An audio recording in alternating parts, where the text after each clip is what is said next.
Yes, welcome back to the Hawks Hangout, episode 12. We're hitting double digits, we're hitting absolute massive goals lately. Big thank you and a big massive shout out to the Basketball Fix for getting this all started. Without you all, this would not be possible. But speaking of people that it would not be possible without, big massive shout out to my main man, Corey, over here. Without him, would not have half the knowledge, expertise, or anything about the Hawks, and obviously would not have our beautiful sponsors over at Principal Brewing and the main man over at Enable U2. Now, Corey, how have we been? It's been a big week for both of us. It has, yes. How are we feeling? A bit sore today, mate. I did a big 40K walk at the Great Illawarra Walk yesterday. It was a walk from Shell Harbour all the way to Ostermere. Finished at the headlands there with a couple of nice beers to finish the day. So it was quite good. But it was all to raise funds for sick kids and kids with disabilities for Kids Wish. So great cause. Our team ended up raising over $3,500. So super proud of that. And ran into our sponsors as well along the way. We had a little tent there. They had a little tent to give lollies and water to all the walkers. So Enable U2. So I ran into Nathan, Andrew, and Nathan's daughter, Ellie. It was great to see them. Also, mate, Principal, our great sponsors. All right, I saw big Dave Mesa. He was driving past and gave us a wave too on our walk. I wanted him to stop and maybe give us a couple of beers. I could have done with that, I have to say. But we've got one of their beers right now. We've got it in a glass today. This is one of their beers, the Principal Pilsner. It's one of my great mates, Brian Welling's favourite drop. Every Friday, I always try to have one ready for him when he gets there after school, and he loves it. It's his favourite part of the week, but it's a great drop. Absolutely beautiful. But this Wednesday, mate, we're looking to go to our sponsors to watch the big game 2. Oh, yeah. So get yourselves there. We're hoping to see a Hawks victory. It should be a good atmosphere there. I'm going to hopefully talk to them and see if we can do some little deals with them in regards to that game. So we'll keep you posted on our socials if we can sort that out for you guys. So, but first, let's go back and start with some positivity and look at that unbelievable game 3 of the semi-final series against the Southeast Melbourne Phoenix. It was an incredible game, mate. What did you think? It was just one of those things, Corey, where it had obviously clicked with the boys. They had gone down to John Cain Arena. They had then come back to home.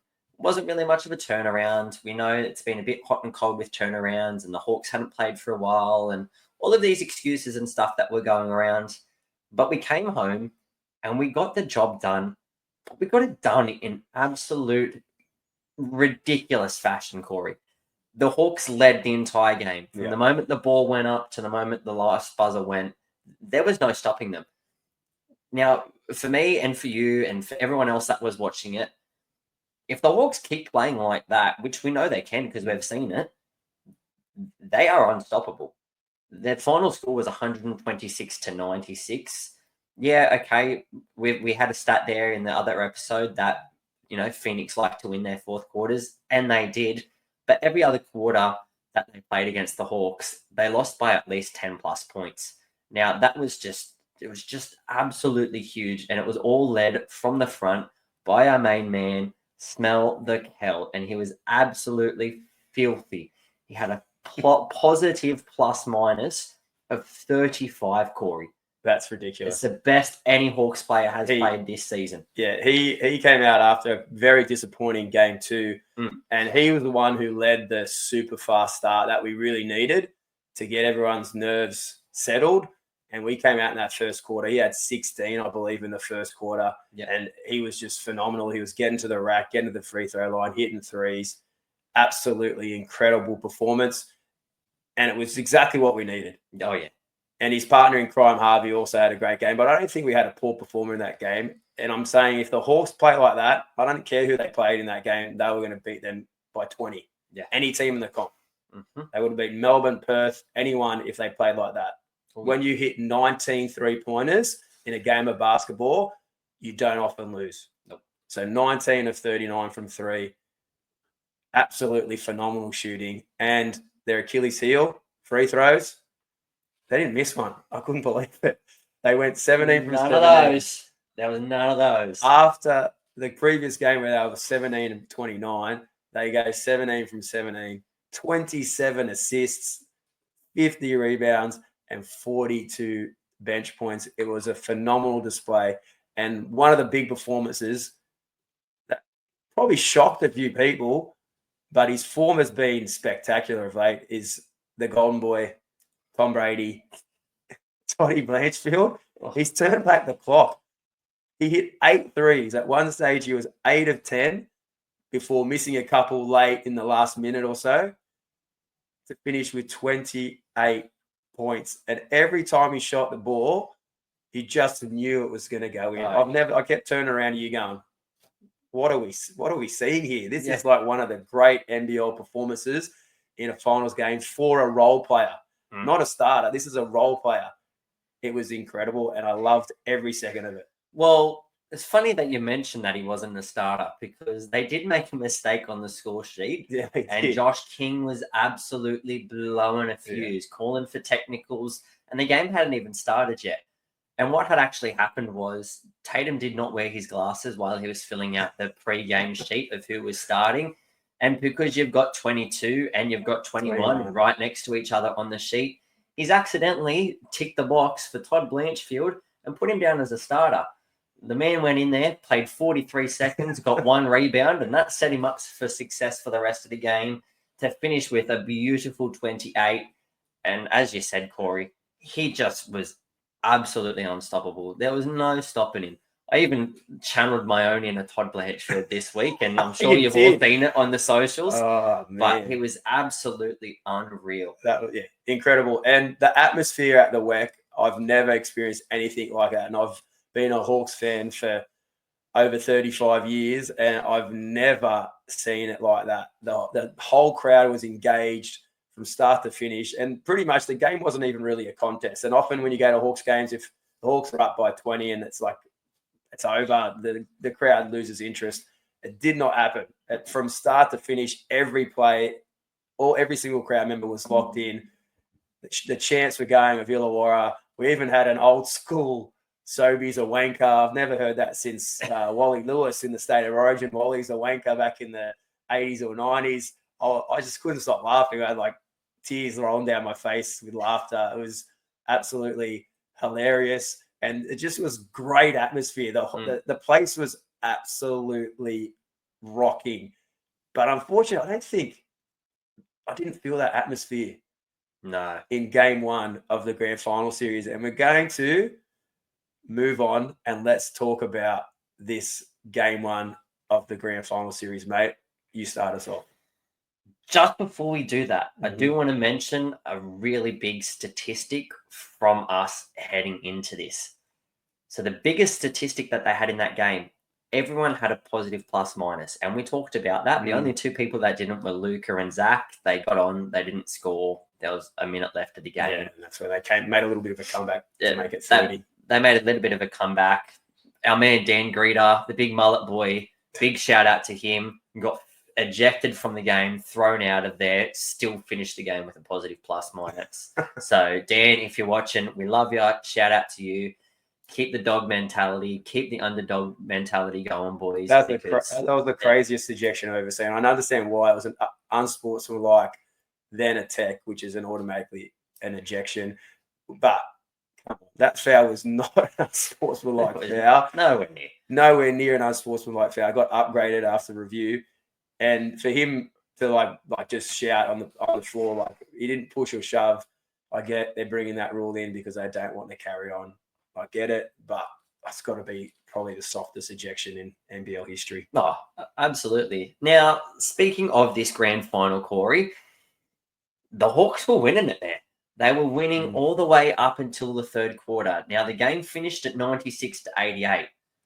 Still have not been blown out in a single game since that one game against Adelaide. We have not lost a game over 10 points.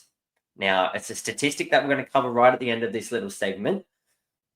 But I just want to pre-mention, and we haven't really done Flog Watch in a couple of weeks and all the rest of it, but I'm going to bring it back because a little birdie has told me, and a little birdie has, dropped some information to us over here. Ian Clark, you got some answering to do, mate, because turning around to a spectator in the crowd, telling them to shut the F up, and then having a go. A female spectator as well, mind you, and then the males that were around her then spoke up and, tried going, hey, that's not acceptable. He then lost it at those. That's not how any professional athlete should act, let alone talk to anyone, whether it's a fan of your own team, of another team, or all the rest of it. Regardless if your team was winning or losing, being a blowout, whatever, that's not how you act. Flog of the week's going to you, mate. And flog of the week's going to keep going to you until A, you apologise, or you get flogged yourself, which is more than likely going to happen this week. Hopefully, mate. Hopefully. But let's have a look at this game. Like, we were very strong in the first half. We led 53-43, but I have to say, a key part of the game where I felt we let ourselves down, even though we led by 10 halftime, it probably should have been more. We started the game and Melbourne were very, very poor. They couldn't seem to buy a bucket. I think Delhi literally missed 5 shots in the first 2 or 3 minutes, and we still only led like 5-3. I felt that should have been like 15-3. We didn't take advantage when Melbourne were poor. And I think moving forward, that could be a super key part of the series because Melbourne aren't poor for long periods of time. But when they are, if you don't take advantage, it's going to come back to haunt you. And it did in this game for us. We kept their best player and one of the best players in the whole competition to 4 points after 3 quarters. And I said to the people sitting next to me, this game, I think we're up by 3 going into the third quarter. Yep. This game's going to be decided by who out of the 3 of Harvey, Kell, and Goulding step up in the fourth, because all 3 of them were pretty poor at that stage. Whoever actually steps up out of those 3 in the fourth quarter will win that game. And it was Goulding. And when I say step up, he had 10 points in the and it was two threes and 4 free throws, I'm pretty sure. Yeah. So it didn't take him much, but the 2 threes he hit were pretty tough shots. They weren't open. They had the hands in their face, and it was a big turning point in the game. And I felt once they hit the front, it was always going to be a challenge for the Hawks. I've spoken about close games all season, and we're going to go into a little bit more depth about it a little bit later with some statistics. But Melbourne just lived for those moments, and they proved it again. They were outstanding. What are some more stats, mate? Speaking of Goulding, we kept the man to 4 points in the 3 quarters, but we also had 2 fouls right within the first 5 minutes of the game. Yeah. So he was in early foul trouble right up the front there, and it's not something that the Hawks capitalised on throughout the rest of the game. We went into the half up 10, and then we ended up only scoring 35 in the second half. So it was literally the tale of 2 halves. We had an awesome half to their shit half, and then they turned it around, they flipped us on it, and we lost by 8. Yeah, I just think that they took advantage of when we were poor more than what we did for them. I think that was probably the key. I agree. Both teams had one good half, but when they were poor in the first half, we didn't take advantage of it. Only won it by 10. They took more advantage of us when we were poor and capitalized on it, and that's what ended up getting the victory. Yeah. And it's not necessarily the shooting that was an issue, because the Hawks scored 10 threes, Melbourne scored 11 threes. We had 46 bench points, and we went 8 from 12 from the 3-throw line. So our shooting was on.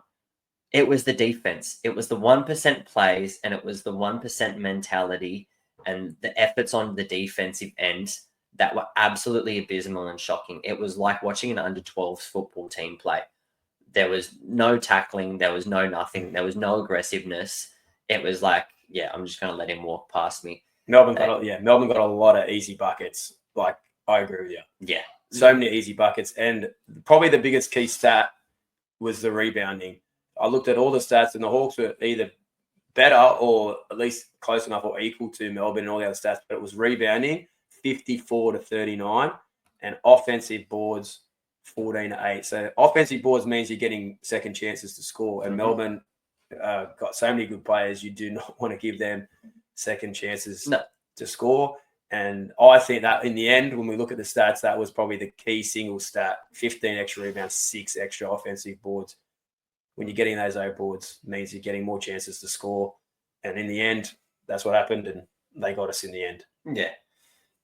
Now, speaking of this stat, we've talked a little bit about it now, but only twice this season have the Hawks suffered back-to-back losses, and it's been back-to-back. And I'm talking like they've lost one, they've lost another one, not 3 in a row, not they've won one, they've lost one, they've won one, they've lost one. I'm talking back-to-back. It's only happened twice. It was early in the season where we lost to Perth, and then we lost that Adelaide game, which was the biggest loss of our season. It was 16 points. Later on in the season, it was our New Year's game against Southeast Melbourne, and then the game afterwards against Cairns. They have never lost 3 straight. That's a huge stat. It's a huge stat considering even for Melbourne, on Melbourne standards, Melbourne lost 4 straight in there, and it was 4 straight games that they probably should have won. There was a game against New Zealand, a game against Brisbane, a game against Tasmania, and a game against Southeast Melbourne. At least 3 out of those 4 games they should have won, and they got blown out by some pretty impressive margins in those games. I don't know whether that might have been the time when they had some injuries to Goulding and stuff, but still, like the Hawks have shown this year, even when they've had some injuries, they've had the ability to cover and get some really strong wins. So it's not necessarily an excuse. It probably shows that they do rely quite a bit on Goulding in those key moments. So yes, important to understand that stat, because the last time the Hawks were in a grand final series back in 2017, we lost 3-0, and I would hate for that to happen again. And knowing that stat, that we've never lost 3 in a row this season, hopefully we can get a win in this thing and put some pressure on Melbourne and not let them just walk away with a 3-0 lead after the season that we've had. It would be very disappointing if that was the case. Yeah. But this stat, right?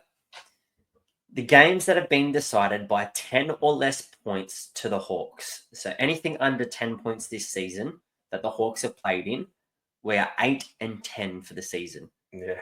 So it has been very close across the board, and it's come down to those games where if it's close, the Hawks have a tendency to quite literally shit the bed. Yeah.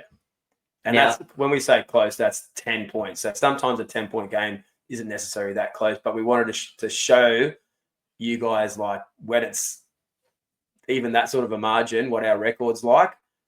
Only 8 wins and 10 losses. However, compared to when a game's decided by 10 plus points, the Hawks are 13-1. So it shows we have the ability to put teams away. But the scary thing is, if we don't, we're not very good in those games. We've had so many big blowout victories. We only lost once to Adelaide by 14. All other games decided by 10 plus, we've won. And sometimes by way more than 10 plus, like 20 plus. So that's a huge thing. Like the Hawks, and I just don't know.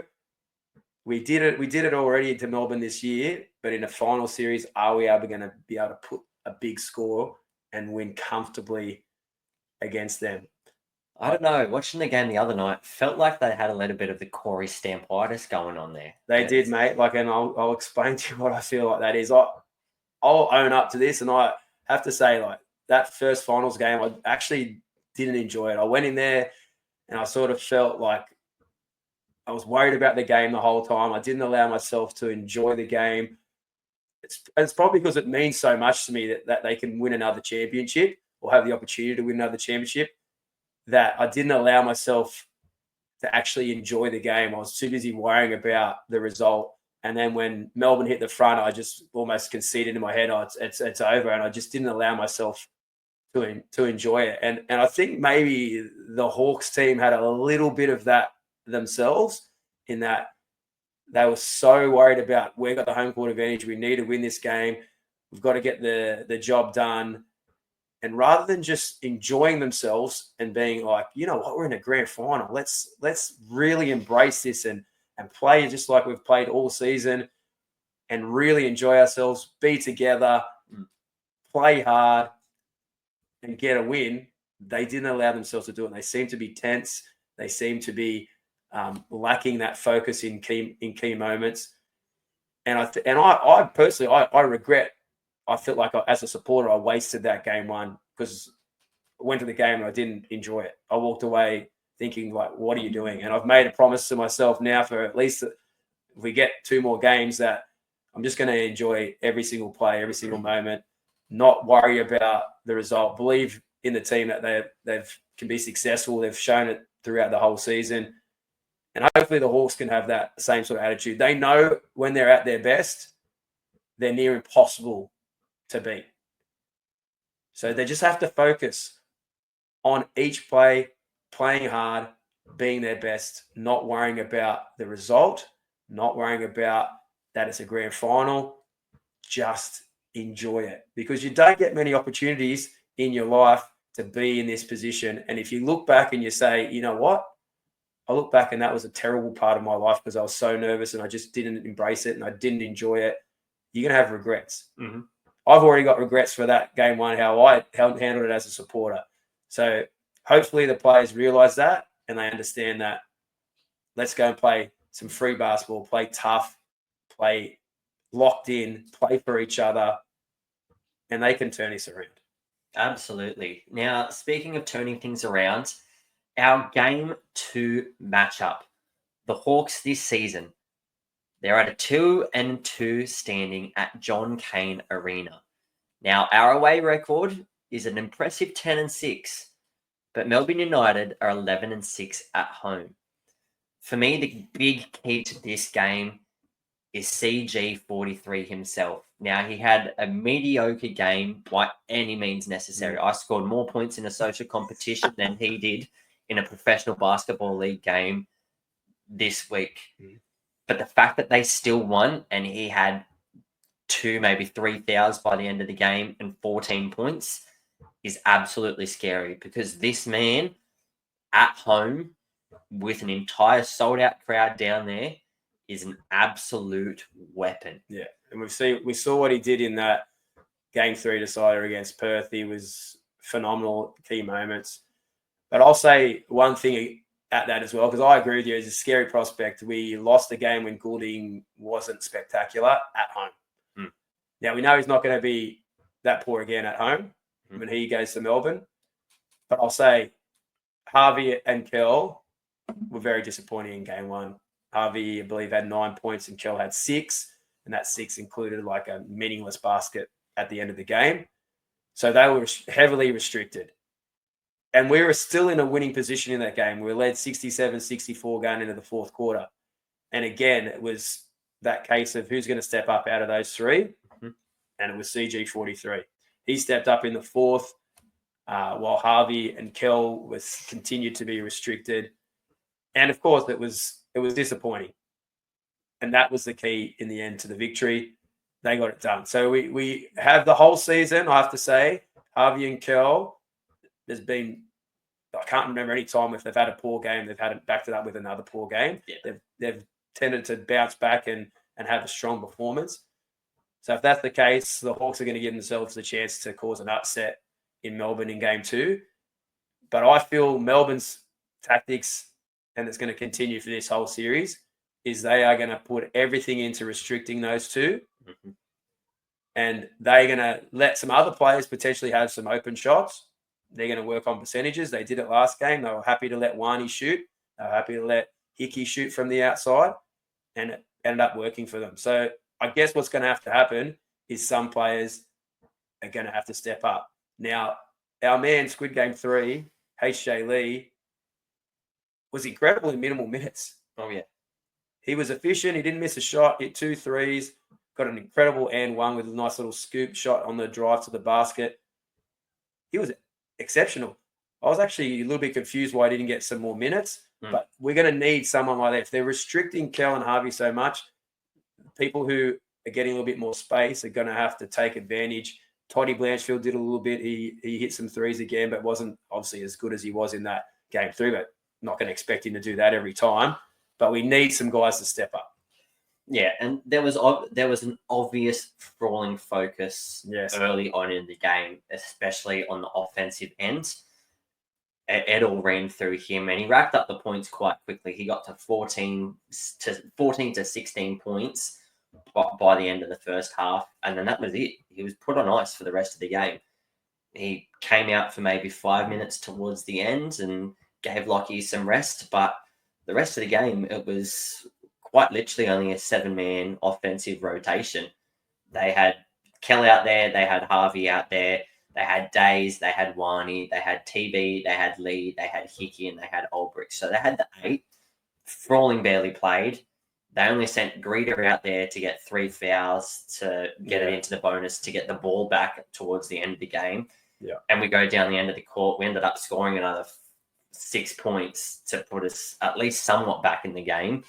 But, you know. But I think Frawling's still top score for us, I believe. So, yeah. And that was based on we did have a huge offensive focus on him early, getting the ball into early. And he did really well when Rob Lowe was on. I think he really likes that matchup. He burnt Rob Lowe a few times and it got us some baskets, which was really, really good and positive. However, when Marcus Lee was on him, he struggled. Marcus Lee's a lot superior shot blocker than Rob Lowe. And I think Froling struggled. So I think tactically they might need to look at that. When Marcus Lee's on, maybe go with Lockie. But when Rob's on, go with Froling to see that matchup. But they need to make a little bit of adjustments because Melbourne, to me, made the right decisions in that game coaching-wise. They made those decisions about restricting Harvey, restricting Kel. In saying that, I felt Kel was a little bit unlucky. Like I know we could say he had a poor game, but I can remember vividly like 3 or 4 shots that actually like rimmed out and popped out when they could have easily gone in. Yeah. And that significantly changes the game. He could easily have 12 points and it also improves his confidence. You can see when he misses a shot like that and he's like, oh, that feels good. That should go in. And it doesn't. He shakes his head and drops his head a little bit. And everyone knows basketball is a confidence game. If those fall for you, it's just a different feeling. The next shot you take, you think, well, it's going to go in. And so those little tiny things could have changed the game. We only end up losing by 8 points. And yeah, like Kel just couldn't seem to get on the floor. I don't think he scored in the first half. Or if he did, it would have been very, very late in the first half. It was very, very late. And it was like, I think he hit maybe 1 or 2 free throws. But then when he actually finally scored a bucket, it was a floater that he stood back and he was like leaning to the side going, oh my God, is it going to go in? And it finally went in. Yeah, okay, the crowd erupted, but you didn't back it up.